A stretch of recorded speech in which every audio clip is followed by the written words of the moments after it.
Magandang araw sa ating lahat. Bago natin panoorin ang video, nakikiusap po ako na mag-like and share sa napapanood ninyong video. At ang hindi pa nagsasubscribe ay mag-subscribe na para ma-notify kayo ng YouTube sa ating bagong upload. At panoorin na rin ang mga YouTube ads bilang suporta sa aking channel.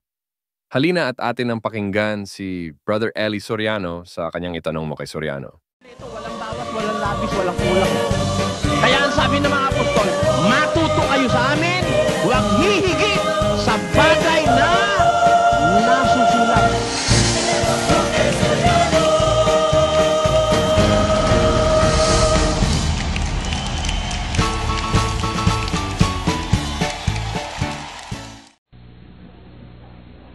Magandang gabi po, brother. Magandang gabi po. Itatanong ko lang po yung after po ng ginawa ni John the Baptist, nagsugo pa siya ng apostol niya kay Jesus Christ para siguraduhin kung siya na ba yung hinihintay nila. Bali, ang katanungan ko po para po kasi nag-aalinlangan si John the Baptist na hindi pa sure na yun ay si Jesus Christ. Parang nag-aalinlangan siya? Opo, kasi nagsugo pa po siya ng apostol niya para tanungin po siya kung siya na ba yung hinihintay nila or maghihintay pa po sila ng iba. Mabuti, basahin natin, ano? Para matiyak ko kung yun nga yung sinasabi mo, ano? Sige. Nang marinig nga ni Juan sa bilangguan ang mga gawa ni Kristo, ay nagpasugo siya sa pamamagitan ng kanyang mga alagad at sinabi sa kanya, "Ikaw ba gayaong paririto o hihintayin namin ang iba?" At sumagot si Jesus at sa kanila'y sinabi, "Magsiparoon kayo at sabihin ninyo kay Juan ang mga bagay na inyong nangaririnig at nangakikita.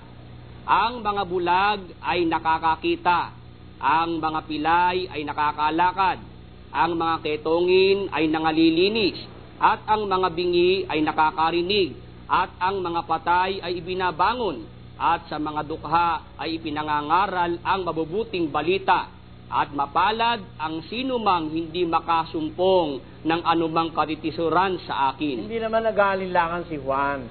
Kasi nakakulong na siya. No time to meet him again. Ano? Kasi nag-meet sila nung mabautismuhan siya. Ano? Ngayon, dito sa puntong ito, hindi naman nag-aalinlangan si Juan, kundi yung mga isinugo niyang mga tao para makakilala rin sila kay Jesus Christ. Not necessarily si Juan, kundi yung mga tao mismo. Nakuha mo? Sige. Pwede yung isa pa po. Sige po. Ano po ba ibig sabihin sa Bible nung pangalawang o walang pangalawang kalapastanganan po? Yun yung sinasabi sa 3:29 ni Marcos. Pakinggan mo. Datapwat, sino mang magsalita ng kapusungan laban sa Espiritu Santo ay walang kapatawaran magpakailanman, kundi may kasalanan ng isang kasalanang walang hanggan. Ayun, yung paglait sa Espiritu Santo, yung pagpusong, paglaban. Napakabigat nun. Hindi mo na kailangan pangalawahan yun para maimpyerno ka. Paano po bang paglait sa Espiritu Santo? Yung paglaban mo dun sa aral. Kasi ang Espiritu Santo, kumbaga siya ay sponsor ng aral Nakarating sa mundo ang aral dahil sa Espiritu Santo. Kaya pag yung aral ng Diyos nilabanan mo, lumalabang ka sa Espiritu Santo. Maraming pong salamat. Maraming salamat. Magandang gabi po, Brother Magandang gabi Eddie. po. Brad, ako po'y naging Katoliko ng mahigit na 37 taon. Pasalamat po ako sa mga born again at nabuksan po ang aking isipan. Ngunit hindi pa ako nakaisang taon dahil doon sa aking pagsusuri, iba't ibang relihiyon ng born again ang aking pinakikinggan, lalong-lalo na po sa inyo. Ngayon po, ang akin pong may bahay at ako ay desidido pong umalib sa inyong reliyon. Kailangan po tumanggap po kami ng doktrina. Kaya lang po, nasa kalagayan pong ang aking pong may bahay ay kapapanganak pa lamang, may 3 buwan pa lamang ngayon. Kaya hindi po siya makaalis dahil 3 po ang aming anak, 4 na taon po ang panganay. Meron po bang tinatawag na house service upang Meron, let's say home service. home service para matanggap po namin. We serve you at your convenience. Pwede po kayong puntahan ng ating workers Apo. para yung isang bagong panganak ay wag nang maghintay na makalabas pa ng bahay. Apo. Kasi alam nyo, ang kaligtasan, dinadala yan kahit sa bahay. Apo. Hindi naman sa church lang yan eh. Pakinggan nyo. Sa isang talata, nung pumasok si Kristo sa bahay ni Sakeo, ay ganito ang ating mababasa. At siya'y pumasok at nagdaan sa Jericho. At narito isang lalaki na tinatawag sa pangalang Sakeo, na siyang isang puno ng maniningil ng buwis at siya'y mayaman. Maybe ngayon. At sinabi sa kanya ni Jesus, dumating sa bahay na ito ngayon ang pagkaligtas. Ayun. Sa mga kapit, yung kaligtasan, dinadala sa bahay yun. Kaya, yung mga mangaral ng Diyos talaga, naglilibot sila para magdala ng kaligtasan sa kahit sa mga bahay-bahay ng mga sa gawa ng mga apostol. Kung paanong hindi ko ikinait na ipahayag sa inyo ang anumang bagay na pakikinabangan at hayag na itinuro sa inyo at sa mga bahay-bahay. Ayun. Ako rin po nagbabahay-bahay dati. Kaya lang ngayon wala na po akong panahon magbahay-bahay. Pero palagi ko nakakapagbahay-bahay din ako dahil maraming bahay na nakikinig sa akin ngayon through the airlanes. Kasi nga, masyado na pong marami akong sagutin, maraming load of work, hindi ko na magagawang individually mapuntahan sa bahay. Naisip ko sa television, I can penetrate even to the remote areas in the country sa mga bahay at the comfort of their living room. At iniisip ko na nga rin na pati nga yung pagdudoktrina, gawin ko na rin sa TV para hindi masyadong mahirapan yung biyaan nyo po, iisa-isahin natin yan sa kung kalooban ng Diyos sa malapit na hinaharap. Brad, kasi po, yung dalaw pong anak ko, nabinyagan na ho sa Katoliko yon. Ngayon yung pangatlo ko, nalalagay pa ho sa kalagayang hindi ko po alam kung paano. Pagpunta po sa inyo ng magdudoktrina, ipananalangin nyo sa Diyos yun. Hindi ko kailangan binyagan ng bata. Ipanalangin sa Diyos, pero hindi bibinyagan. Sabi nga po ng mga born again, inaalay daw po. Tama po ba hindi yun? naman iaalay. Kasi yung inyaalay sa Biblia, ginagawang saserdote yun. At may palatuntunan ng pag-aalay. Ang kailangan iaalay na bata, yung panganay na lalaki. Walang kapintasan, walang luslos, walang sira ang sex organ, walang sira ang mukha. Gagawin kasing saserdote. Ayon. Yun ang palatuntunan ng pag-aalay. Ngayon, pati mga babae, inaalay, hindi naman gagawin saserdote. Kaya lang naman inaalay at itinuro nila, may pakimkim kasi yun, may abul yan din doon. Pagkakakwartahan din ng mga walang yung pastor kasi yun. Salamat. Pero sa Biblia, ang inaalay, yung ano lang, yung mga lalaki, panganay, gagawing saserdote, itatalaga sa Diyos. Kaya iaalay, itatalaga. Hindi mo na yung pakikinabangan sa paghahanap buhay. Ang buong buhay nun, i-devote na lang sa Diyos, kagaya ni Samson, kagaya ni Samuel, kagaya ng ating Panginoong Jesus. Hindi na nga nag-asawa yun Panginoong Jesus Inalay ng buong buo ang kanyang sarili sa Diyos. Maraming salamat din po. Gusto ko lang pong maliwanagan din kung ano po ang tamang araw po ng pagsamba kung ang Sabado o Linggo. Alam nyo, yung pagsamba, walang araw yun. Walang nakasulat sa Biblia ang pagsamba araw, ganun, wala. Ano po yung sinasabi po nilang 17? Alam po ba ninyo yung kahulugan ng pagsamba na sinasabi sa Biblia? Pakinggan nyo sa 12 ng Roma. Kaya nga, mga kapatid, ipinamamanig ko sa inyo alang-alang sa mga kahabagan ng Diyos na inyong iharap ang inyong mga katawan na isang haing buhay, banal, nakaaya-aya sa Diyos na siya ninyong katampatang pagsamba. Alin yung katampatang pagsamba? Yung offering of yourself, your own body, your own self, as a living sacrifice, holy and acceptable unto God, na siya ninyong katampatang pagsamba. Kaya ikaw, kahit nasa office ka, Lunes, Martes, hanggang Sabado, tapos ginagamit mo yung sarili mo sa kabutihan sa kapwa at sa Diyos, you are offering yourself as in service to the Lord, sumasamba ka kahit anong oras, kahit anong araw. I see. Yun. Pero merong araw ng pagkakatipon ng mga Kristiyano. And that Ano is po yun? being done upon the first day of the week. Sabi sa Biblia. Unang Meron araw. pong version, Brother Eli. Ano pong verse sa Bible po yun na first day of the week? Chapter 20, verse 7 of the book of Acts. Diba? Chapter 16, verse 1 to 3 of the book of 1 Corinthians. Chapter 20, verse 26 to 28 of the book of John proves that the first Christians gathered themselves together in the first day of the week. I see. And that is Sunday and not Saturday. May isa pa po, Brother Sige Eli. po. Pwede po ba kayo magbigay ng specific example kung ano po ang kasalanang nakamamatay, saka kung ano ang kasalanang hindi nakamamatay? Ang specific example, halimbawa, ang isang kasalanang nakakamatay, yung papunta ka sa impyerno pagka ginawa mo, di ba, no? Kasi yung kamatayan tinutukoy, kasalanan ikamamatay, ang kamatayan tinutukoy, papunta ka sa parusa eh. Basahin muna natin sa Apokalipsis 21. Ngunit sa mga duwag at sa mga hindi mananampalataya at sa mga kasuklam-suklam at sa mga mamamatay tao at sa mga mapakiapid at sa mga manggagaway at sa mga mapagsamba sa Diyos-Diyosan at sa lahat ng mga sinungaling, ang kanilang bahagi ay sa dagat-dagatang nagnininga sa apoy at asupre na siyang ikalawang kamatayan. Ayun. Yun ang tinutukoy na kamatayan eh, yung dagat-dagatang apoy eh. Sino ang dadalhin doon? Yung mapakiapid.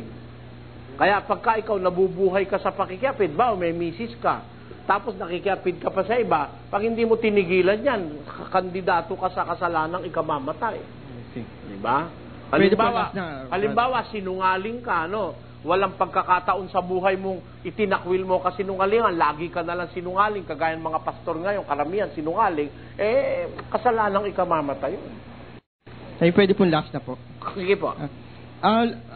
Akong halimbawa po, meron po kayong isang miyembro dito na natiwalag nyo dahil sa nangangalo niya siya o naglalasing siya. Pagkatapos, let's say after 1 year, bigla siya nagising at nagsisi siya ng taus-puso sa Diyos. Pagkatapos po ng pagsisisi niya, lumapit po siya sa inyo at gusto niya pong makiani po ulit. Yung po ba'y tatanggapin pa po ninyo? Conforme sa sitwasyon ng pagkakatiwalag, ano?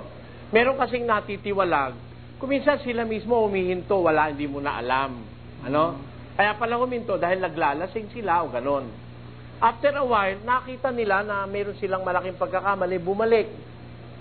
Titignan natin yung kanyang I see. Hindi namin sila basta agad tinatanggap. Merong period of test na ginagawa kami.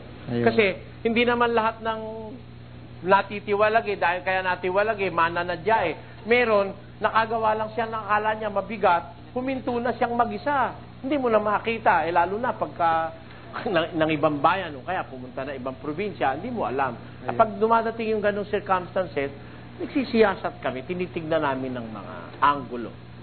Salamat po. Maraming salamat din po. Magandang gabi. Magandang gabi po. Pati po dun sa mga tiga-Pasig, lalo-lalo na yung tiga-Kalawaan. Tatanong ko po kasi may nabasa po ko yung unanswered question sa yung para po siyang pamphlet. Kasi po wala unanswered question? Nabasa niyo na po ba yun? From where? Catholic po yung Sinong hindi sumagot? Bali, may mga nagtatanong po siguro na ibang religion. Tinatanong yung mga pari ng Katoliko. Tapos kasi may nakalagay po halimbawa, ano nga yun? Ano iho? Sige. Yung isang tanong po, yung wala po kasing nakasulat sa sa Bible na pinsan, salitang pinsan. Oo. Kasi tinututol po ng mga ibang mga kasamahan ko sa YACM po kasi may samahan po yung Catholic. Porket wala po yung pinsan, wala na rin pong kapatid si Jesus Christ. Hindi totoo yun. Sino nagsabi sa'yo walang pinsan sa Biblia? Salitang pinsan. Wala. Hindi sila marunong magbasa ng Biblia pagka gano'n. Diyan mo makikita na sila dapat may magtanong kay Soriano. Basahin mo. Binabati kayo ni Aristarco, nakasama ko sa bilangguan, at ni Marcos na pinsan ni Bernabe. Meron ba? Meron na. Meron. Niloloko ka lang ng mga nagsasabi sa'yo. Doon nga sa Bagong Tipan, ang dai-dai. Tama na po yung... Sa Lumang Tipan, meron. Ha? Kasi kamag-anak lang po yung nakikita nila. Hindi. Di totoo yun. Niloloko ka lang mga yun. Kasi palusot nila yon. Ngayon, makakalusot sila sa iba. Pero pagdating sa ang dating daan, di sila makakalusot. Pangalawa po yung... Sige. Di ba may nakalagay po sa Bible na yung mga tatawaging kalitlitan sa kaharian ng Diyos, ibig sabihin makakaakyat po sila dun sa langit. Pero tatawagin silang kalitlitan. Hindi. Tatawagin lang silang kalitlitan. Hindi sila, wala sila. Wala pa rin. Di ba po yung mga... Masama intensyon mo niyan eh. Hindi. Gusto mong maligtas, pati mga manluloko niyan eh. Kaya mo tinatanong di ba? Ang sitas na nasa isip mo diyan, yung hindi nagtuturo ng kautusan at itinuturo pa yung paglabag sa mga tao, tatawagin ikang kaliit-liitan sa kaharian ng Diyos. Eh sabi ng pilosopo, kaya ikaw kahit kaliit-liitan, nasa langit din. Hindi tatawagin kaliit-liitan. Ang tatawag nasa langit, pero ikaw nasa impyerno ka. Bali, di ba po yung magbabago na yung kalitlitan na yung babaguhin sa isang kudlit na utos? Oo, yun. Tatawagin kaliit-liitan yun sa kaharian ng langit. Pero wala. Wala siya doon.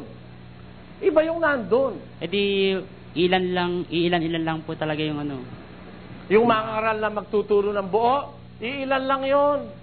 Ngayon nga natin panahon natin, marami nagtuturo. Dagdag bawas eh. Pagkakakwartahan, dagdag. Pagka hindi pagkakwartahan, bawas. Ganon ngayon, uso sa Senate yun nung araw eh. Hindi marami po palang pari na hindi makakakyat sa bahala na kayong mag-isip doon. Huwag mo naman akong puwersa yung mga atake naman. Baka mamaya magalit ka pagka nakawala ako, di ba, no? Kasi, wala namang bayad talaga binyag eh. Wala namang bayad ang kasal. Alam mo na ibig ko sabihin to. Matalino ka naman eh, di ba? Brother Eddie. Po. Paano mahanap yung kumbaga peace of mind at saka yung paano mawawala yung guilt sa loob? Guilt? Yung feeling of guilt? Ang feeling of guilt, maaalis yun pagka napatawad yung kasalanang dala-dala ng isang tao, no? Natural yung feeling of guilt sa tao dahil merong demonyo na nag-uukil-kil sa'yo ng kasalanan mo eh. Gusto niya wag ka nang makabalikwa sa kasalanan. Gusto niya ilubog ka na. Kaya ang kailangan mo ron, yung feeling of guilt na yun, maaalis yun pagka napatawad ng Diyos ang kasalanan. Ngayon, para mapatawad yun, magbalik loob ka sa Diyos. Yun ang paraan doon. Magbautismo ka sa ikapagpapatawad ng inyong mga kasalanan. Ang sabi. At doon sa 22:16, ang sabi, ngayon, bakit ka tumitigil, magtindig ka, at ikaw ay magbautismo, at hugasan mo ang iyong mga kasalanan. Yun. Pag ang bautismo, nakapaghugas yun ng kasalanan, maaalis yung feeling of guilt. Ngayon, ang sabi mo, yung una mong tanong, paano magkakaroon ng peace of mind? It follows. Pag nahugasan yung kasalanan mo, there is a peace of mind. At yan ay nakukuha kay Kristo. Roma 5:1. Pakinggan yung sinasabi ng kasulatan. Yaman nga na mga inaaring ganap sa pananampalataya, mayroon tayong kapayapaan sa Diyos sa pamamagitan ng ating Panginoong Hesukristo. Jesus Christ. Kaya, magbalik loob ka kay Kristo, magbautismo ka, at masusumpungan mo yung hinahanap mo. Brother Eli, kinukonsider nyo ba yun na part ng mental disturbance? Ganun. Yung guilt? Yung guilt? Guilt at saka yung pagkawala ng peace of mind. Oo. Kasi, pagka ang nanandun sa puso natin yung feeling of guilt because we sin against the Lord, nakakaano yun eh, nakaka-torture ng conscience yun eh. Hindi ka patulugin ng konsyensya mo, siyempre, apektado ang isip mo. Kasi yung nasa puso, doon pupunta sa isip yun eh. Nasa Biblia, sa 15:19 ng Mateo, yung nasa puso pupunta sa isip. Kaya, para magkaroon ka ng peace of mind, kailangan magkaroon kang cleansing of the heart. And that is done in baptism pagka nagbalik loob ka sa Diyos. Thank you. Maraming salamat din. Bakit nga po ba na yung panalangin natin, yung ama namin, bakit hindi ginawang ama natin? Kasi nagpapakita yon ng exclusivity. Pagiging exclusive. Hindi ho kasi lahat ng tao, ang ama nila ang Diyos. Pakinggan nyo sa 8:44. Kayo'y sa inyong amang Diablo, at ang mga nais ng inyong ama ang ibig ninyong gawin. Siya'y isang mamamatay tao, buhat pa ng una, at hindi nananatili sa katotohanan, sapagkat walang katotohanan sa kanya. Pagka nagsasalita siya ng kasinungalingan, ay nagsasalita siya ng saga ng kanya, sapagkat siya isang sinungaling at ama nito. Ayun. Kaya ho, merong anak ng demonyo. Kaya pagka mananalangin ka, ama natin, sino kausap mo? Ha? Lalabas ang kausap mo, yung kapwa mo tao. Di ba? Ama natin. Di ba? Mali, mamamali na sa logic, mamamali pa sa rhetorics. Kaya, tama yung sinabi ni Jesus. Ama namin, ang ibig sabihin, nung namin, may exclusive group na umaama sa ama. At meron namang iba, ang inaama nila ang demonyo. Yung mga sinungaling. Nakuha niyo po punto. Nakuha ko po. Maraming salamat po. Maraming salamat din po. Gandang hapon po, Brother Eli. Ang katanungan ko po ay ganito. Napapansin ko po sa kaanib po sang dating daan, ba't po yung mga babae po, wala po silang mga hikaw? Alam mo, tinuturuan namin sila to be simple and practical. Ganon. Kasi alam mo, delikado ngayon yan eh. Yung marami ka alahas, maglakad ka, baka hindi ka makauwi ng buhay. Delikado yan. Sinasabi kasi sa Biblia, pagdating ng mga huling araw, eto. Tatapwat, alamin mo ito, na sa mga huling araw ay darating ang mga panahong mapanganib. Bakit? Sapagkat ang mga tao'y magiging maibigin sa kanilang sarili, maibigin sa salapi, mayayabang, mga mapagmalaki. Ruthless ang mga tao sa huling araw, sa mga huling araw. In the last days, will come the perilous times, ang sabi ni St. Paul. Masyadong mapanganib na panahon. Lalabas ka ngayon, mamamalengki ka lang, kagaya ng ibang mga matrola, tad-tad ng alahas, baka hindi ka makauwing buhay, mitya pa ng buhay mo. Kami, ang sinuturo namin, yung simplicity in dressing. Pakinggan mo sa 2:9 of 1 Timothy. Gayon din naman na ang mga babae ay magsigayak ng mahinhing damit na may katimtiman at hinahon, hindi ng mahalagang hiyas ng buhok at ginto o perlas o damit na mahalaga. Ayon, ang babae gagayak. In like manner also that women should adorn themselves in modest apparel, with shamefacedness and sobriety, not with broidered hair or golds or pearls or costly arrays. Nasa Bible yun eh. That's why ganyan sila. Kasi pagka naman, tinan mo yung mga madre. Di ba, Katolika, may madre. Nakakita ka ng madre, naka-miniskirt. Naka-alahas todo-todo. Because they believe that they are holy women. Ganon sila nagde-dress. Because it is written in the Bible. Pangalawa ko pong katanungan, paano po ako makakatiyak sa kaligtasan po? Paano ka hindi makakatiyak? May Bible. And the Bible is an exact science. As exact as mathematics. Don't you know that the Bible is exact to the second? Ang Bible science is exact to the second. Sabi ng Diyos, pag kailangan mo ako, hindi kita pababayaan. He will never be late. And you might need God in a split second. Sa accident, split seconds lang yun. Ang sabi niya dun sa 6:2 of 2 Corinthians, basa. Sa panahong sapagkat ukol, sinasabi niya, sa panahong ukol kita'y pinakinggan, at sa araw ng pagliligtas kita'y sinaklolohan. Narito, ngayon ang panahong ukol, narito, ngayon ang araw ng kaligtasan. Kita mo. Ang Diyos, ang kanyang panahon, may seconds ang Diyos Eksakto siya sa second Actually, yung rapture at saka yung pagpapalit ng katawan ng taong ira-rapture, that will be taking place in the twinkling of an eye, according to the Bible. Therefore, the Bible must be exact to the twinkling of an eye, not only to a second, to the twinkling of an eye. And a twinkling of an eye can take place within a second. Ano? Ngayon, ano ibig ko sabihin? Ang tanong mo, paano kang makakatiyak maliligtas ka? Base your faith on the Bible. And the Bible is an exact science.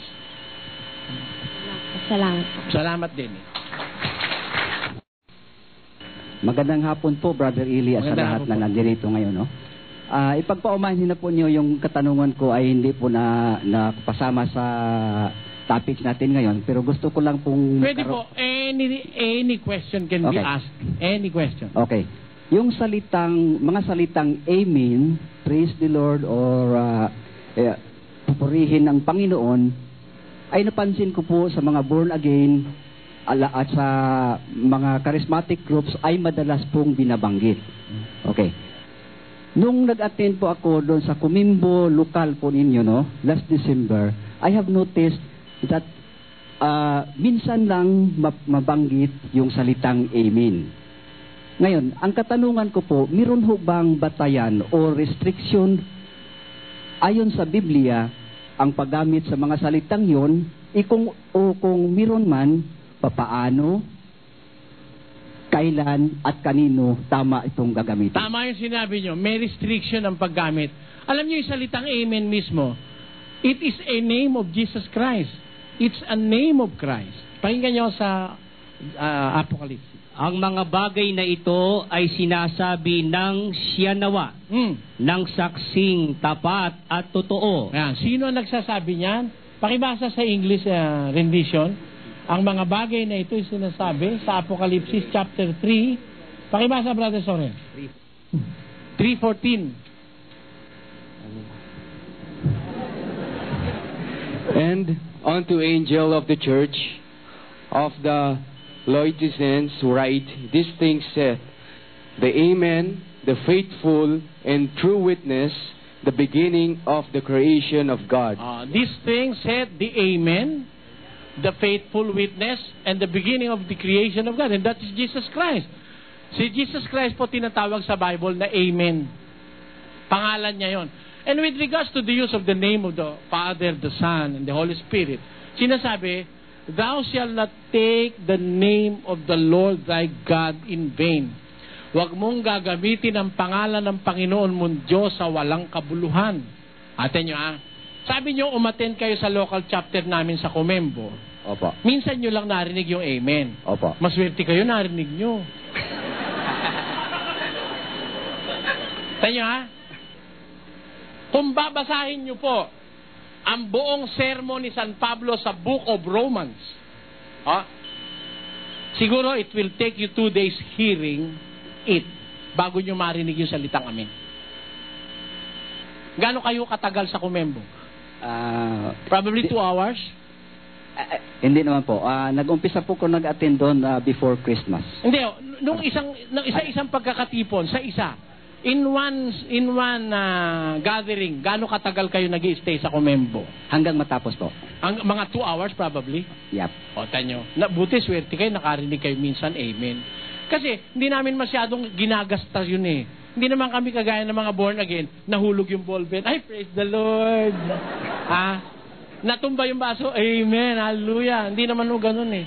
Kasi sabi ni Jesus Christ, sabi ng Ama, sabi ng Biblia, huwag mong gagamitin ang pangalan ng Panginoon sa walang kabuluhan.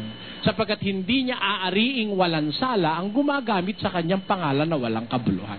Actually, that is the 3rd commandment of the 10. No? Ang 10 commandments is number 1, I am the Lord thy God, thou shalt not have any other God before me. Number 2,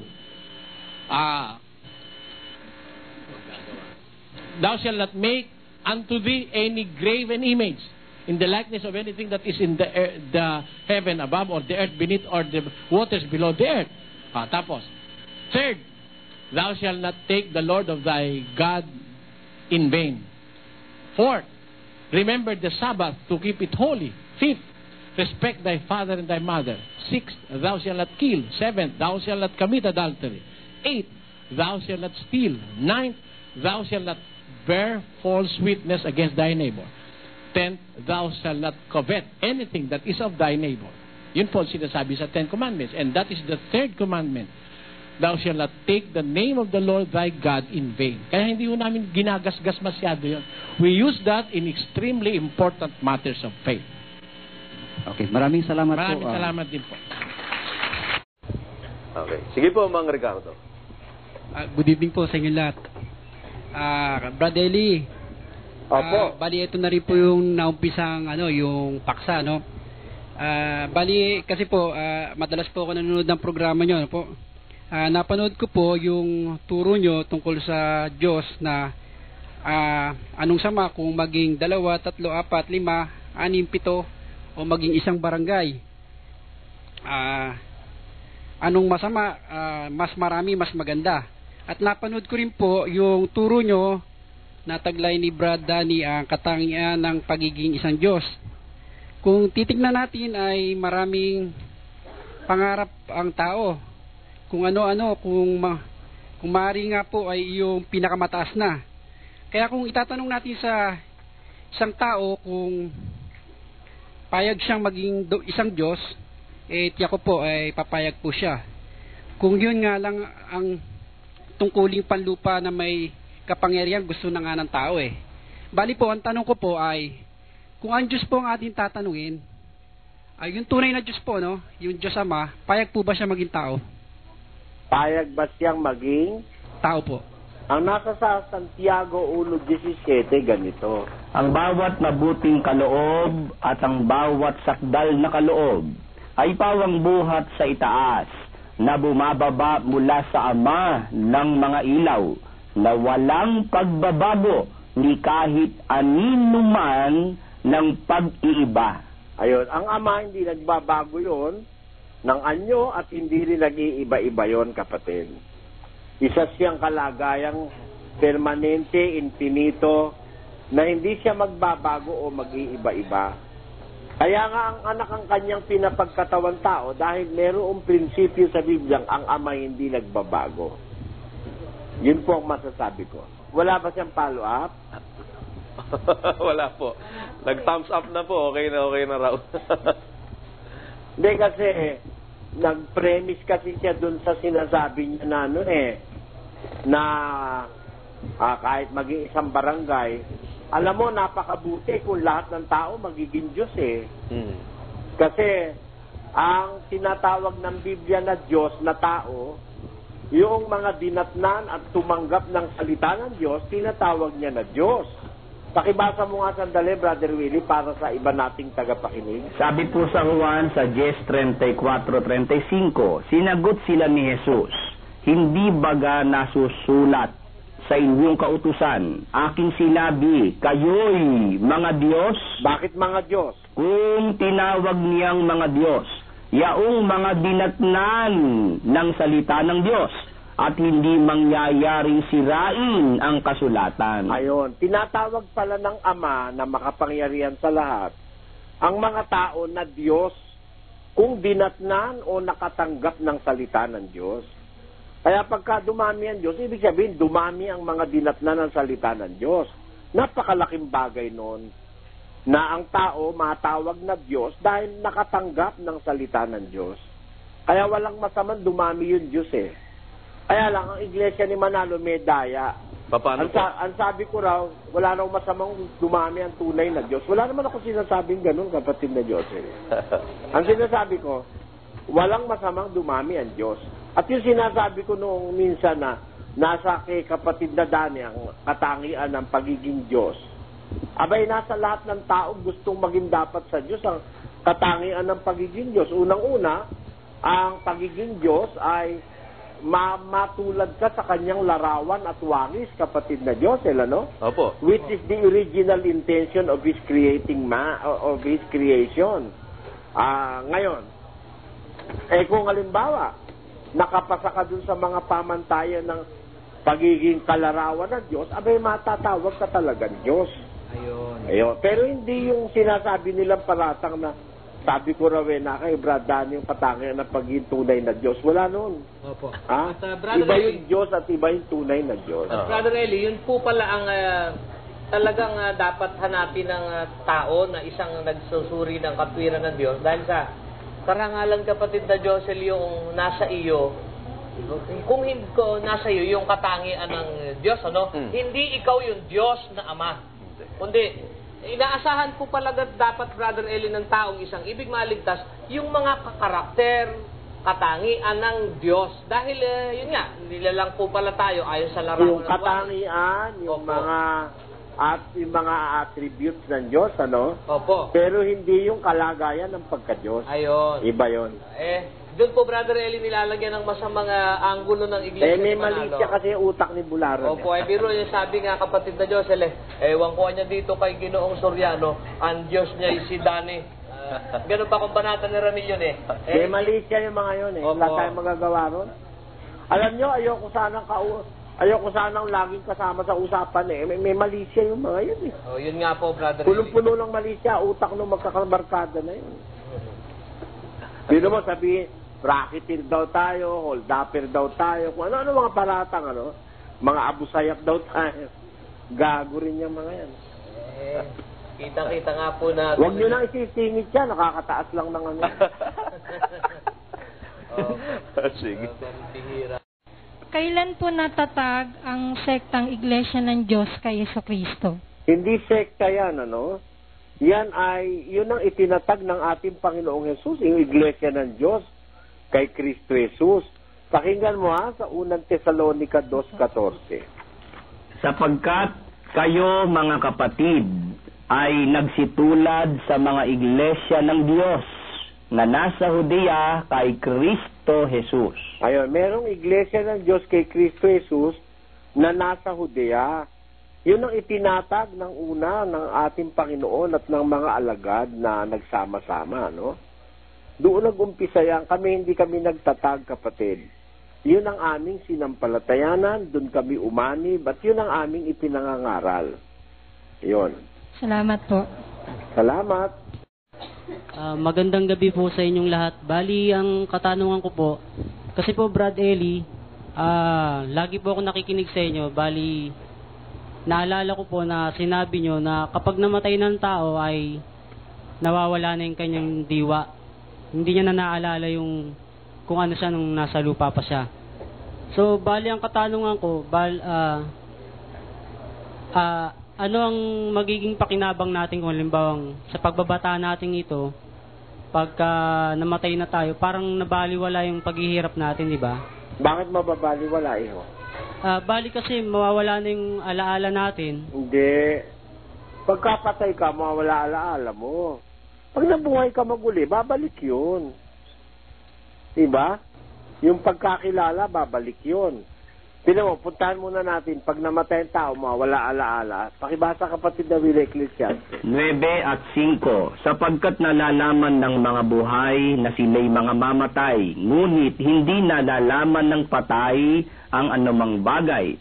Meron pa man silang kagantihan, sapagkat ang alaala sa kanila ay nakalimutan. Ayun, pagpatay ka, for the meantime, siyempre, status ko, kumbaga, everything is stopped. Pagpatay ka. Pero pagka ikaw ay nabuhay na maguli, babalik yung pagkakilala mo. Pakinggan mo sa Ezekiel 37. Ganito po ang sabi sa 37 ng Ezekiel. Muling sinabi niya sa akin, manghula ka sa mga butong ito at sabihin mo sa kanila, o kayong mga tuyong buto, inyong pakinggan ang salita ng Panginoon. Ganito ang sabi ng Panginoong Diyos sa mga butong ito. Narito, aking papapasukin ang hinga sa inyo, at kayo'y mga bubuhay, at lalagyan ko kayo ng mga litid, at babalutin ko kayo ng laman, at tatakpan ko kayo ng balat, at lalagyan ko kayo ng hininga, at kayo'y mga bubuhay, at inyong malalaman na ako ang Panginoon. Mata mo, babalik yung kaalaman pag nabuhay. Ganun yun, kapatid. So, mabubuhay pala uli. Bali, yung pangalawang katanungan ko po yung kahalagahan po ng iglesia sa ating salvation. Kasi po, bali may nakadebate ako niyan dati. Kasi pinipilit niya na wala na raw, parang hindi na raw po importante yung yung relihiyon, kasi isa siyang born again. So, alam ko po na nanonood siya ngayon. Pakisagot na lang po. Maraming pong salamat. Hindi na, yung iglesia o relihiyon, ganun na ibig mo sabihin. Hindi na importante. Alam mo, yun bunga lang ng mga itinuro sa atin ng mga Amerikano na katangahan. Pero kung Biblia pag-uusapan, lahat ng sinasabi ng Biblia ay mahalaga sa kaligtasan. Pakinggan mo sa Santiago 4:5. O iniisip ba ninyo na ang kasulatan ay nagsasalita ng walang kabuluhan? Kayong mga mangangalunya. Kita mo matindi akusasyon ng Diyos doon sa mga nag-aakala na ang kasulatan ay nagsasalita ng walang kabuluhan.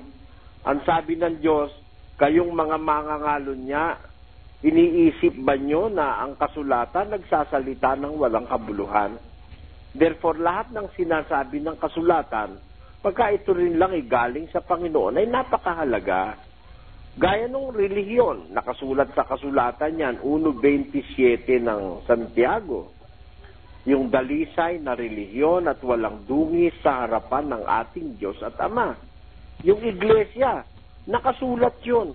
Ang katunayan niyang iglesia nga ay pinagbuwisan pa ng buhay ng ating Panginoon Pakinggan mo sa 20 at 28 ng Gawa.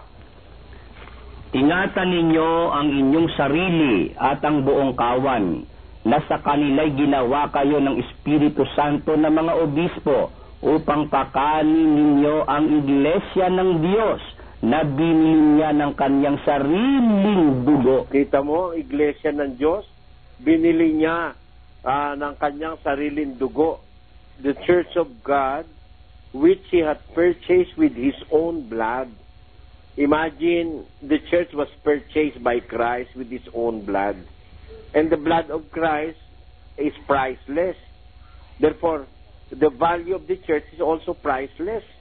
It is invaluable.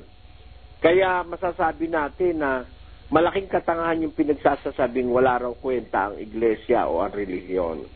Iya'y bunga lang ng katangahan sa Biblia, kapatid. Magandang gabi sa iyo, Brother Eli. Magandang gabi po. Ang katanungan ko po ay ganito. Ano ang unang reliyon sa Jerusalem bago naging Kristiyano ang mga tao? Ay, unang-unang relihiyon doon, yung natatag noong panahon ng Propeta Moises, yung nasa 12 ng Hebreo, pakinggan mo sa 23. Sa pangkalahatang pulong at iglesia ng mga panganay na nangatatala sa langit. Ayon, meron tinatawag sa Biblia, iglesia ng mga panganay. Impliedly, ang ibig sabihin niya ng kauna-unahan. Kasi mga panganay yan May iglesia ng mga panganay o iglesia ng mga pangunahin. Sino ba yung tinutukoy ng mga panganay na yan? Pakinggan mo sa Exodo 4. At iyong sasabihin kay Paraon, ganito ang sabi ng Panginoon, ang Israel ay aking anak, aking panganay. Ayan, yan ang Israel.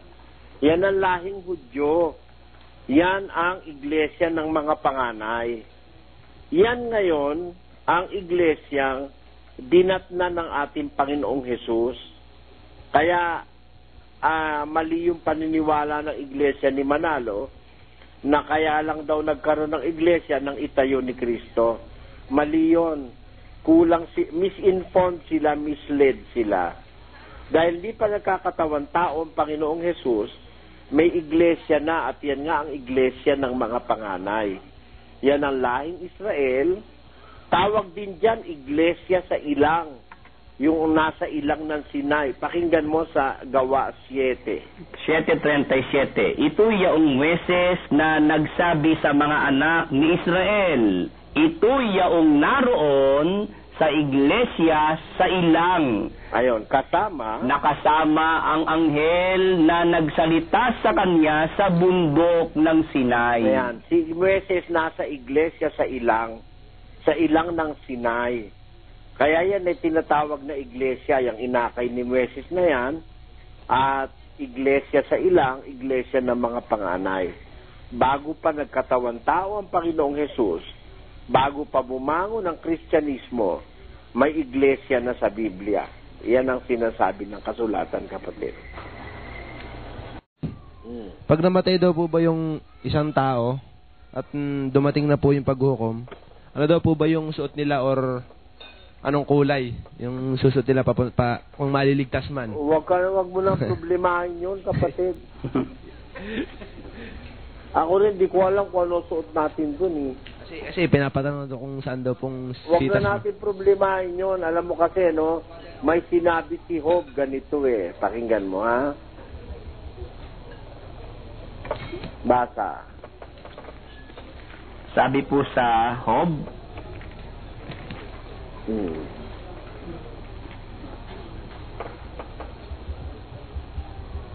Ano? Nabasa mo na? Ano pong banggit, Brother Eli? Ay, naku, hubad akong lumabas. Ano ka ba naman? Sabi po sa 1:21 po ng Job, ganito po nakasulat. At sinabi niya, hubad akong lumabas sa bahay bata ng aking ina, at hubad na babalik ako roon. Kita mo? De, pagbalik mo sa Diyos, hubad ka.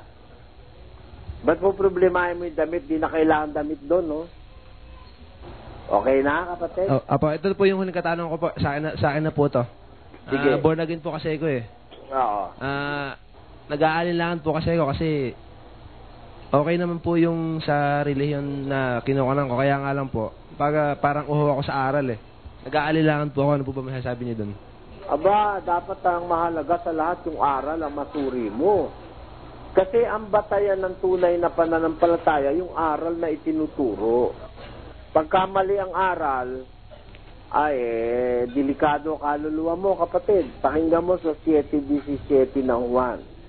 Kung ang sino mang tao ay nag-iibig gumawa ng kanyang kalooban, ay makikilala niya ang turo, kung ito'y sa Diyos, o kung ako'y nagsasalita na mula sa aking sarili.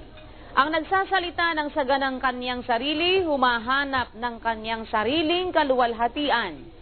Datapwat ang humahanap ng kaluwalhatian niyaong sa kanya'y nagsugo, ang gayon ay totoo at sa kanya'y walang kalikuan. Ayun, makikilala ang wika, ang turo kung sa Diyos o kung nagsasalitang pansarili. Kaya ang pinakapangunahin na dapat nating masuri, yung aral. Pagka doon kami alinlangan, delikado kaligtasan mo, kapatid. Kasi po yakin mo yung lahat ng aral na sinusunod mo. Kagaya halimbawa, sabi ng pastor mo, tumalong ka. Tanongin mo na sa Biblia bago ka tumalon. Meron ba sa Biblia ang aral na magtatalon? O kaya magdala ng 3 itlog, o baliktarin yung payong, o kaya magsasayaw. Tingnan mo na nga sa Biblia. Huwag tayong basta sunod na sunod sa pastor. Diba, pinagbibigay ka ng ikapo. Mali yan. Hindi sa panahong Kristiyano batas yan. Ang batas sa panahong Kristiyano, pagbibigay ng ayon sa pasya ng puso. 2 Korinto 9:7. Baka ang pastor mo puro ikapo sinasabi, mali yan. Kaya dyan sa mga punto na yan, kapatid, tayo dapat magsuri. Kasi po para nare-reveal po na nakikita ko naman po sa kanya na tapat naman po yung kanya, tapos nagkatrabaho naman po siya na maayos, tapos nalalaman naman po namin yung pera, gano'n, napupunta sa pinapagawa, gano'n. Pero pag naikinig po ako sa inyo, Brother Eddie, talagang meron pong something na hindi ko maintindihan eh. Talaga. There is something in me that you cannot find with your pastors. Dapat maintindihan mo yun. Buti ikaw nasaksi, no? Hindi naman batayan yung hindi siya kumukuha ng pera, hindi rin batayan yung ang kanya mabait siya, hindi batayan yun eh. Hindi batayan yung wala siyang asawa, o kaya hindi rin batayan yung may asawa siya. Hindi batayan yun, ang batayan aral. Pagka sa aral pumalpa, kahit gaano ka kabait, lalabas, mapapahamak yung inaakay mo. Alam mo, sabi sa Biblia, sa 1 Korinto 1:19, sapagkat nasusulat, iwawalat ko ang karunungan ng marurunong at isasawala ko ang kabaitan ng mababait. Tamo, isasawala ko, sabi ng Diyos. Wawasak ko ang kabaitan ng mababait at ang karunungan ng marurunong. Kaya hindi batayan yung bait eh. Meron kasing bait pantao. Iba yung bait pampanginoon Diyos. Ang mabait na tao sa Diyos, yung aral niya ang sinusunod. Pero mabait ka, ang gusto mo sundin kung ano-ano lang na maisipan mo, eh mali yun kapatid, magpapahama ka ng tao ron. Ganon yun. Sige po, thank you na lang po, Brother Eli. Salamat po. Hihingin ko lang po yung opinion nyo tungkol dun sa tinuturo ng mga prof namin na ginawa lang po ng tao yung Diyos para po magkaroon ng order sa society. Hindi totoo yun. Gago yun. Hindi totoong ginawa ng tao ang Diyos. Ito tatanungin ko sa'yo, kapatid, ano? Ha? Kung ang Diyos ay ginawa para magkaroon ng order sa society, bakit hanggang ngayon walang order ang society? Di ba? Apo. Bakit ngayon ang ating sosyedad is marred by corruption, graft, criminality, immorality? Napakaraming mga irregularity sa sosyedad ng tao. Dahil ba ang tao ay kaya gumawa ng Diyos para magkaroon ng... Hindi totoo yan. Alam mo, may Diyos na gumawa sa tao. It is the other way around. May Diyos na gumawa sa tao. You can examine it by simply observing and trying to do things around us. Gumawa ka ng cake, makakagawa ka di ba? Pero gumawa ka ng arena, makakagawa ka. Hindi mo magagawa yon. You have to harvest that. At yan, ina-harvest mo yan after plantation. Yung plantation, itatanim mo yung binhi, ay sa lupa kukuha yun ng resources para dumami yung itinanim mong binhi. Yun, hindi nagagawa ng tao yon. Ang tawag ng mga scientists doon, it is by nature.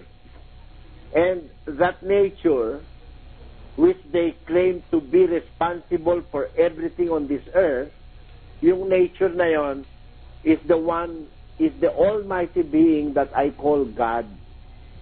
Yung nature is dependent on God Himself. Therefore, nature is a part of God's ability to work His work. Yun ang nature.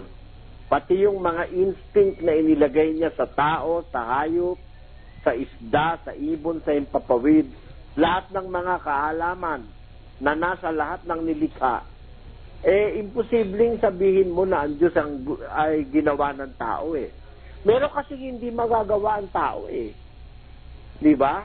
Ang tao hindi makakagawa ng lupa.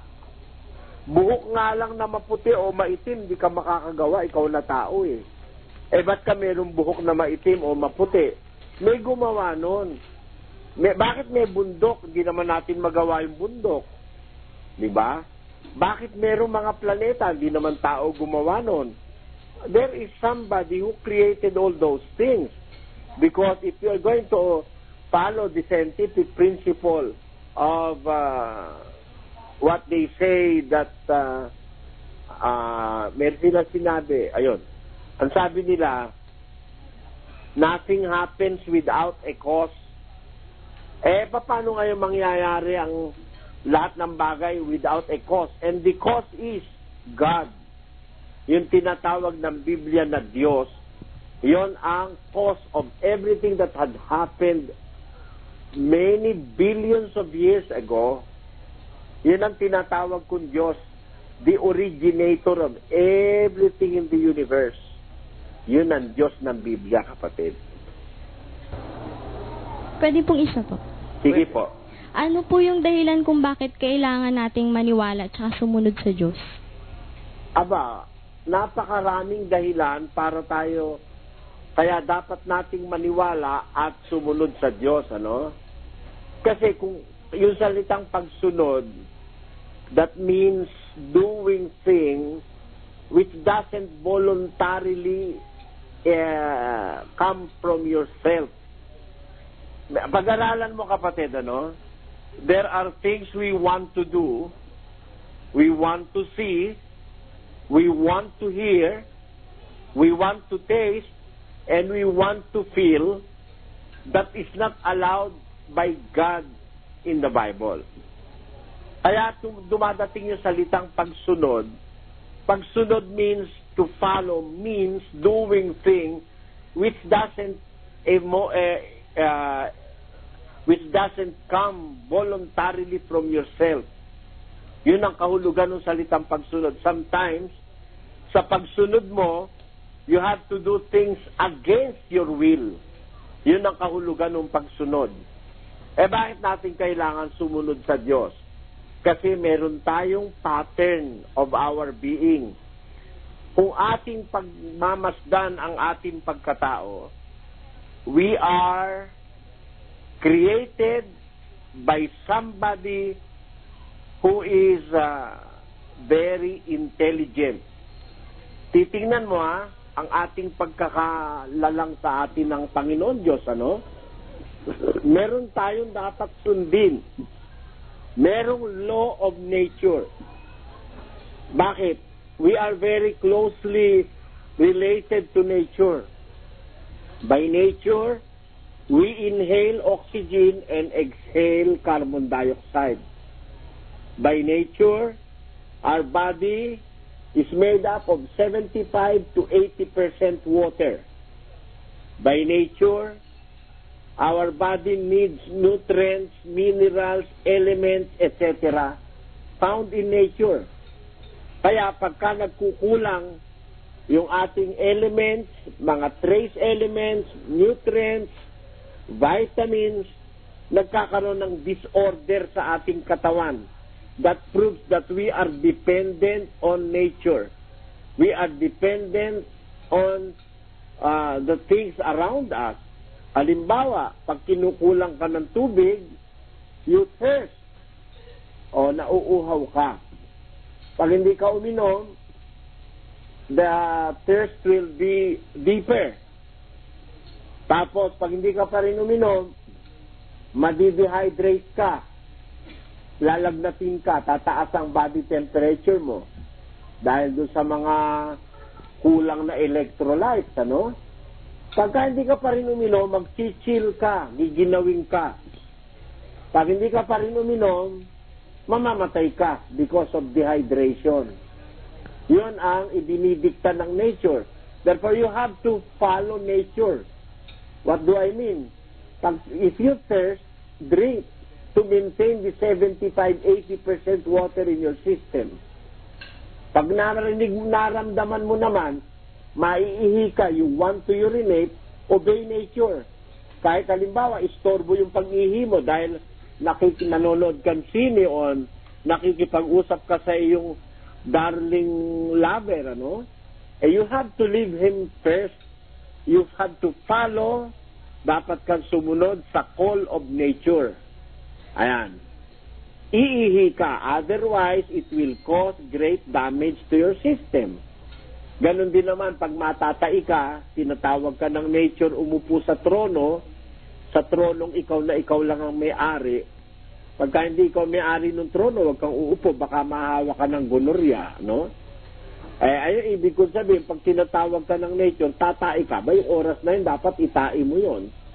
Pag hindi mo itinai yun, it will stay longer in your large intestine, it will be dehydrated so much. Titigas ng titigas yung tae mo. Mahihirapan kang tumaya. At saka yung poisonous na materials doon sa tae mo, i-absorb uli ng iyong large intestines. Babalik uli yan sa system mo. Masama yun. You have to follow nature. Even if it is against your will, or even if it is a hindrance to what you are doing for the meantime, kailangan iwan mo muna yung ginagawa mo. The call of nature must be followed. Ganon ang pagsunod sa Diyos. Tinuturuan tayo ng Diyos sa pamamagitan ng naturalesa na tayo ay hindi absoluto. We are not absolute beings. We are dependent on nature and on the creator of nature, which is God. Kaya, bakit tayo kailangan sumunod sa Diyos? Unang-una, to live happily, to enjoy life. and afterwards, to enjoy eternal life in heaven. Yun ang main purpose ng ating pagsunod sa Diyos. Kaya, kung ito man ay mangangahulugan ng little sacrifice, o minsan mangangahulugan ito ng self-denial, minsan ang pagsunod sa Diyos mangangahulugan ng kalugihan, you have to abide by His laws, you have to abide by the law of nature, you have to follow nature, and you have to follow God in order to attain eternal life in heaven. Yan ang pangunahin dyan, kapatid. Maraming salamat. Magandang gabi po. Magandang gabi po. Ay tatanong ko ba kung ilang taon pa itatagal ang ating mundo ayon sa Biblia? Walang nakakaalam nung eksaktong ano na yon. Nasa Mateo kasi sinabi ng Panginoong Jesus tungkol sa araw at oras na yon, walang nakakaalam. Kaya maaari nating masabi na siguro baka hindi naabuti ng 10 taon. Malay mo, 7 taon dumating na si Jesus. Hindi ako naniniwalang matagal na matagal pa eh. Kaya lang, hindi ko sinasabi ito para paniwalaan ninyo. Yun eh, personal assessment ko as to the situation of our times. Kasi nasa Biblia kasi, may mga palatandaang sinabi ang Panginoong Jesus na pwede mong pagbatayan, pwede mo rin kwentahin. Alam mo, merong ganitong mga termino sa Biblia, no? Doon sa Daniel Kapitulo 12, merong ganitong sinasabi ang banal na aklat. And if you are to consider these things, mauobliga tayong magkwenta eh. Magbilang. Gaya nitong sinasabing ito sa 12 at versikulo 12 ng Daniel. Mapalad siyang naghihintay at datlin ng 1,335 araw. Ayun. Mapalad siya ang wikang naghihintay at datlin ng 1,335 araw. Yun. Ngayon, pag nagbasa ka nito, mauobliga ka na magkukwenta. Ito nga ang kinuwenta ng Seventh-day Adventiste. Kaya they arrived to the conclusion na magwawakas daw ang mundo noong 1841. Sa kasamaan palad, hindi nagwakas ang mundo noon.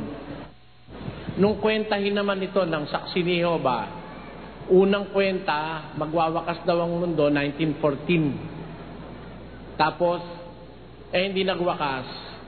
Humula uli si Charles Russell na founder ng Jehovah's Witnesses. Sinabi niya 1923. Nakamatayan niya na hindi dumating noong 1923. Afterwards, humula uli ang Jehovah's Witnesses noong 1975. Hindi rin natuloy. Humula uli sila 1984. Hindi na naman natuloy. Ngayon, siguro nadala na sila ng kahuhula, tumigil na. Ako naman, ayoko namang manghula. Kaya sabi ko sa iyo, maaari 10 taon o kaya 7 taon dumating na si Jesus. Hindi ko tinitiyak. Pero naniniwala ako, nararamdaman ko, hindi masyadong matagal na yan. Pero ibigay ko sa iyo eksaktong taon, lalabag naman ako sa sinabi ng Biblia. Yun ang sagot ko sa iyo, kapatid. Meron pa akong isa. Sige. Yun ho bang Antikristo o siksik sa Biblia ay ang Papa? Sinong Papa? Papa sa Roma ho. Sino ron? Si John Paul. Magiging unfair naman pag sinabi natin si Pope John Paul II, John. Magiging unfair.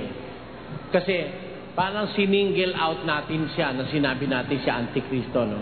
Yung Antikristo sinasabi sa Biblia, marami yun. Pakinggan mo sa 2:18. Mumunting mga anak, ito ang huling oras. At gaya ng inyong narinig na darating ang Antikristo, kahit ngayon ay lumitaw ang marami ng Antikristo. Ang dahil nun eh. Di ba? Miski pa nun panahon ni San Juan, that was a little less than 100 AD. Ngayon pa lang ikay lumitaw na ang marami ng mga antikristo.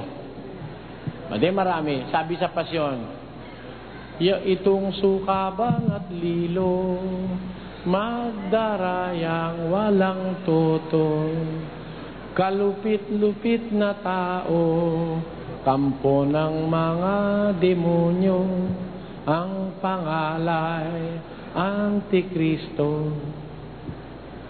Ang kanyang mga kasama, tamo, marami, mamamansag na propeta.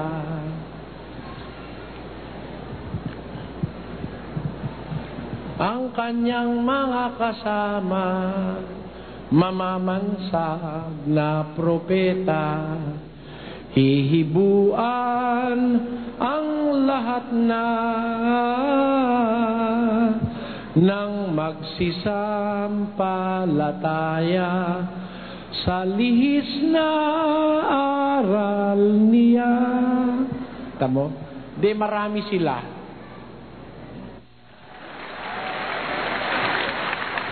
Yan ang sagot ko sa iyo, kapatid. Ilan po, salamat po. Sige, salamat. Magandang gabi po, Father Eli. Magtatanong po patungkol sa Revelation chapter 20 verse 15. Ang pagkakasabi po doon, ang sinumang pangalan na hindi masumpungan sa aklat ng buhay ay ibubulid sa dagat-dagatang apoy. Ngayon po ang katanungan ay ganito. Sa karamihan ngayon, sigurado na hindi namin alam kung ang aming mga pangalan ay nakasulat na doon.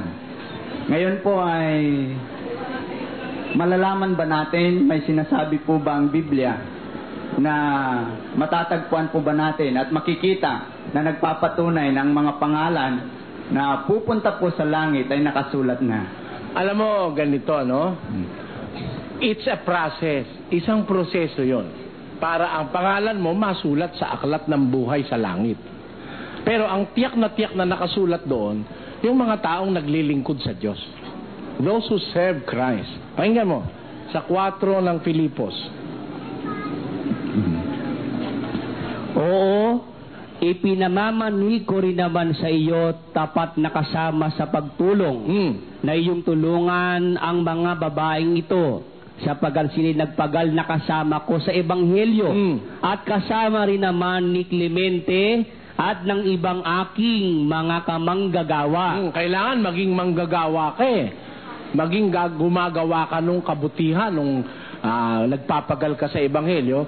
Ang aking mga kamanggagawa na ang kanilang pangalan ay nangasa aklat ng buhay. Ayon. Kaya you have to be a worker of Christ. You have to be a servant of Christ para ang pangalan mo masulat sa aklat ng buhay.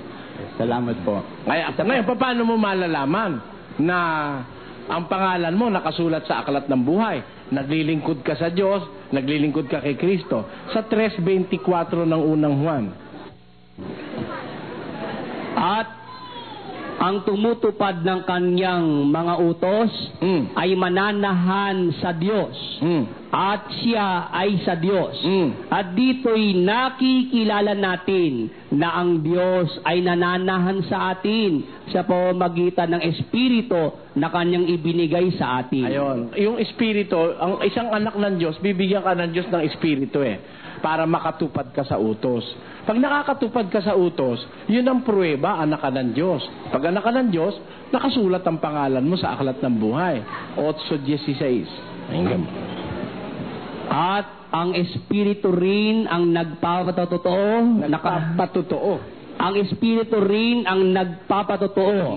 Kasama ng ating Espiritu na tayo'y mga anak ng Diyos. Ang Espiritu nagpapatotoo sa atin yon. Kasama ng ating Espiritu that we are the children of God. Kaya makakaramdam ka naman ng Espiritu Paano maramdaman? Nakakasunod ka sa utos. Yung lahat ng utos ng Diyos nasusunod mo. Ayon. Yun ang pruweba, nakatala ka sa aklat ng buhay. So, sa madali pong sabi, kung manggagawa at tumutupad sa utos, kahit hindi niya nalaman na ang kanyang pangalan ay nakasulat na, tinitiyak na niya na nakasulat na. Okay, salamat po. Magandang gabi ho. Magandang gabi po. Meron po bang nakakaalam kung kailan ang araw ng paghuhukom? Ang ama lang. Ama lang po ba? 24:36. Ngunit tungkol sa araw at oras na yaon, walang makakaalam, kahit ang mga anghel sa langit, kahit ang anak, kundi ang ama lamang. Ang ama lang ang sabi niya. Ilang libon taon po ba ang itatagal ng mundo? Walang nakasulat sa Biblia kung ilang libon taon ang itatagal dahil alam mo, iho, ang mundo ngayon, sabi ng mga siyentipiko, 15 billion taon na. And we do not know kung hanggaano pa katagal. Pero sabi sa Biblia, malapit na yung pagbalik ni Kristo. Makikita nyo mga palatandaan, magkakagutom, lilindol sa iba't ibang mga dako, magkakadigma, titindig ang bansa laban sa bansa, ang kaharian laban sa kaharian. Pagkatapos magkakaroon ng malaking kapighatian. Yun ang pinakahuling-huli. Pagdating na nung malaking kapighatian na yun, yung kahirapan sa buhay ng tao, makikita mo ang pagpanaog ni Kristo, sabi sa Biblia. Yun ang nakasulat. 24:29 ni Mateo.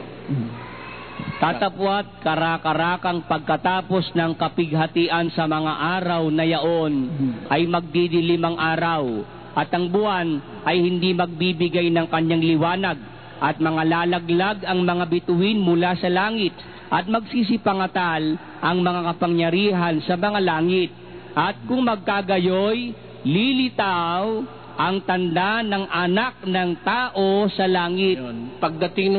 Pagkatapos nung kapigatian, dadating na si Kristo. Ngayon, baka ikaw nakabalita dun sa paniniwala ng mga iba. Dadating daw si Kristo 2001, Enero 1, linggo ng madaling araw, 12:01. Yung kasinungalingan yon. Mas malaki pa sa pagkatao nila yung kasinungalingan na. Alam mo kung bakit? Nung makadiskusyon ko sa Guagua, dadating daw si Kristo 2001, Enero 1, 12:01, linggo.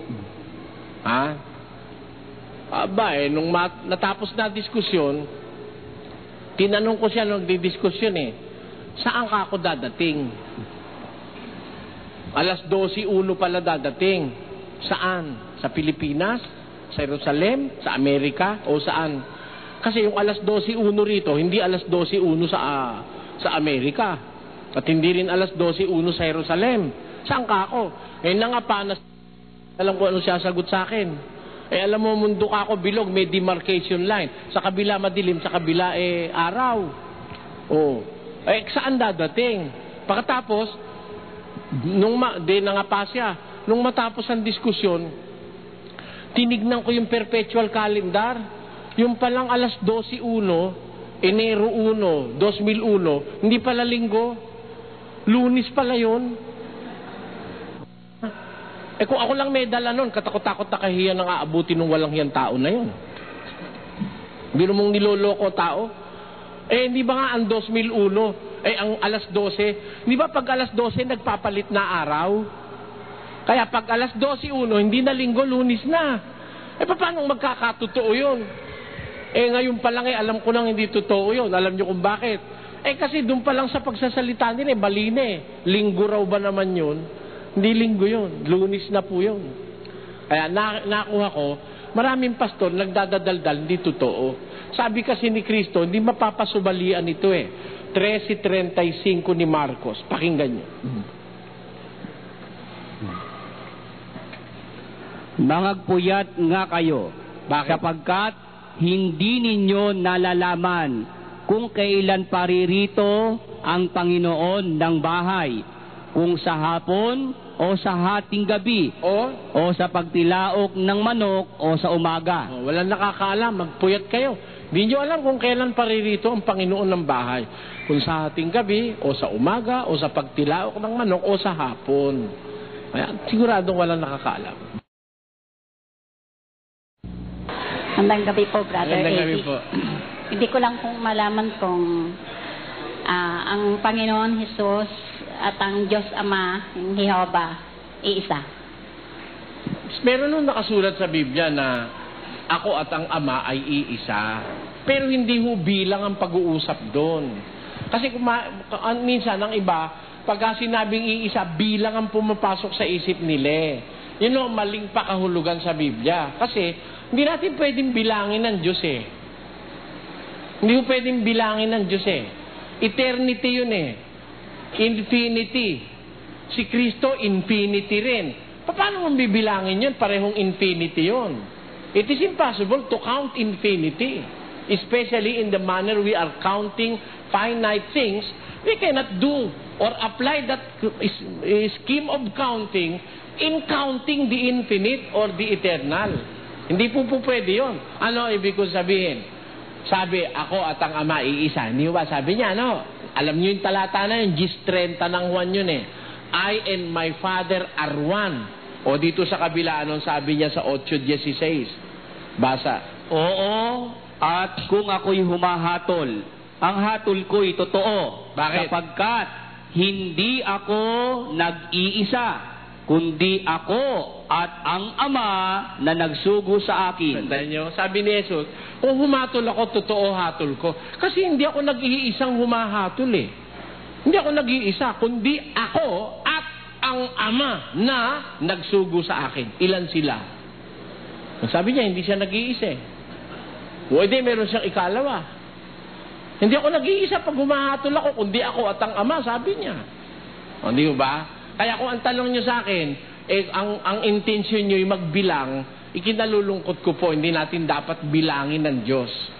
Hindi ko natin kayang bilangin yun. Kung ganun ho, sino ho talaga sa kanila ang tunay na Diyos? Pareho ho silang tunay. Yung Ama, tunay na Diyos. Sabi sa Biblia, 17:3 ng Juan, sabi ni Kristo, makilala kanila na iisang Diyos na tunay. Nung nasa langit yung Ama, nasa baba siya rito. Tama naman yun, dahil nag-iisa lang yung Ama sa langit na tunay na Diyos, nakatingala si Jesus. Pero pag parito ni Kristo, sabi naman ni Juan, na parito ang anak ng Diyos. Ito ang tunay na Diyos. Mag-ingat kayo sa mga Diyos-Diyusan. Dito sa lupa, maraming Diyos-Diyusan. May pumunta rito, tunay na Diyos. Yun nga yung anak. Tanong nyo sa akin, ilan ho ang tunay na Diyos? Tunay na Diyos yung Ama. Tunay na Diyos din yung anak. Hindi ba? Ay ganito kasi. Pagka ba kayo tunay na tao at nanganak kayo, ano ba anak nyo? Tunay na kalabaw? Hindi. Tunay na tao rin. Hindi ba? Tunay na Diyos ang nanganak, di tunay na Diyos ang anak. Hindi naman po ano yun eh. Pakinggan nyo, sa isang talata ng awit, 82:1, ang Diyos ay tumatayo sa kapisanan ng Diyos. Siya'y humahatol sa gitna ng mga Diyos. Aking sinabi, kayo'y mga Diyos, at kayong lahat ay mga anak ng kataas-taasan. Pag anak ka ng kataas-taasan, tinatawag ka na Diyos. Kayo'y mga Diyos sapagkat kay anak ng kataas-taasan. Si Kristo, hindi basta anak. Ang sabi sa Biblia, siya'y begotten God, begotten Son. Talagang galing siya sa loob ng Diyos, ng Ama. Ipinanganak siya mismo ng Diyos. Ang nagkakamali po kasi yung iba, akala nila si Kristo pinanganak ni Maria. Ang ipinanganak po ni Maria, yung katawan tao ni Jesus. Pakinggan nyo, Jes 4 ng Ebreo.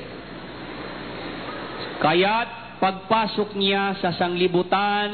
Pakinggan nyo yung salita. Pagpasok niya sa sanlibutan. Saan siya galing? Hindi siya taga sanlibutan. Pero pumasok siya sa sanlibutan. Pagpasok niya, kaya't pagpasok niya sa sanglibutan ay sinasabi, hain at handog ay hindi mo ibig, ngunit isang katawan ang sa akin ay inihanda mo. Ayun, ang sabi nung anak, pagpasok niya sa sanlibutan, isang katawan ang sa akin ay inihanda mo.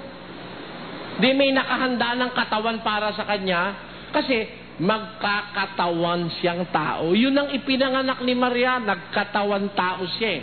Yung ipinanganak ni Maria, yung katawan. Pero yung pagka-Diyos ni Kristo, yung kanyang pagiging berbo, ang Diyos ho ang nanganak nun. Pakinggan niyo ang sabi ng Biblia. Sapagkat kangino nga sa mga anghel sinabi niya kailanman, ikaw ay aking anak, ikaw ay aking ipinanganak ngayon. Sabi ng Diyos, ikaw ay aking anak. Ikaw ay aking ipinanganak ngayon. Di mismong Diyos ang nanganak. Na ang Diyos ay nanganak. Pwede ka man lalaki, ikayon. Sabi ko, kulang ang kaalaman nila, no? Para sa kanila, babae lang ang nanganganak. Pero sa katotohanan, ang lalaki ho nanganganak din. Yung seahorse, nakakita na kayo ng seahorse? Yun ho, hindi babae nanganganak doon. Lalaki nanganganak sa seahorse.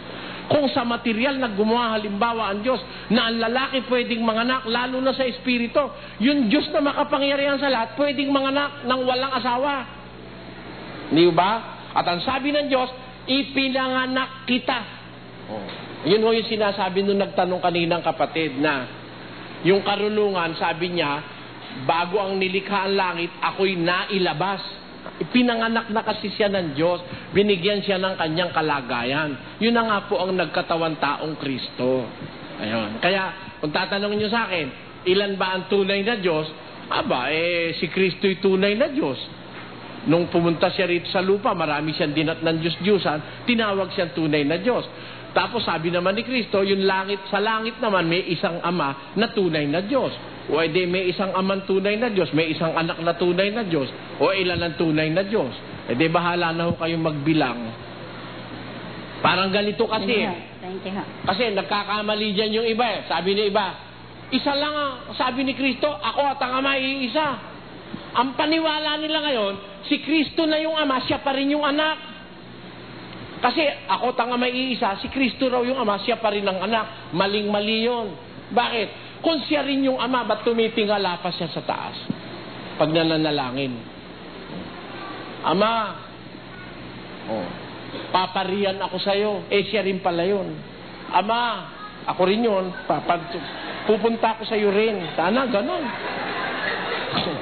Ginawang maarte si Kristo. Kasi nagkamali sila doon sa salitang, ako at ang ama iisa, nagkamali sila ron. Hindi nila alam, yung marami pwedeng maging isa. Yung dalawa pwede maging isa, kagaya ng babae at lalaki.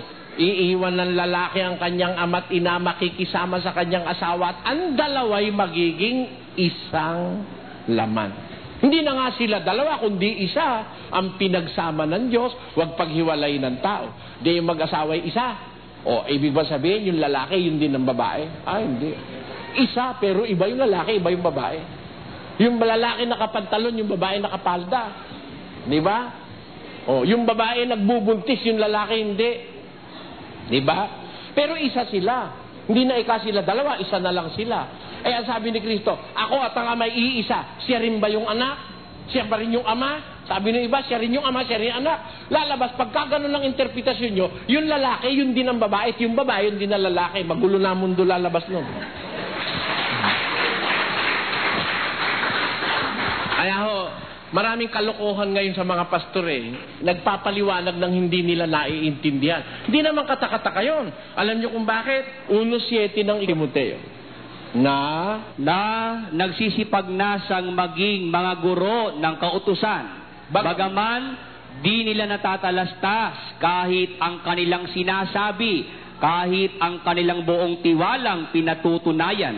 Nagnanasa silang maging guro ng kautusan.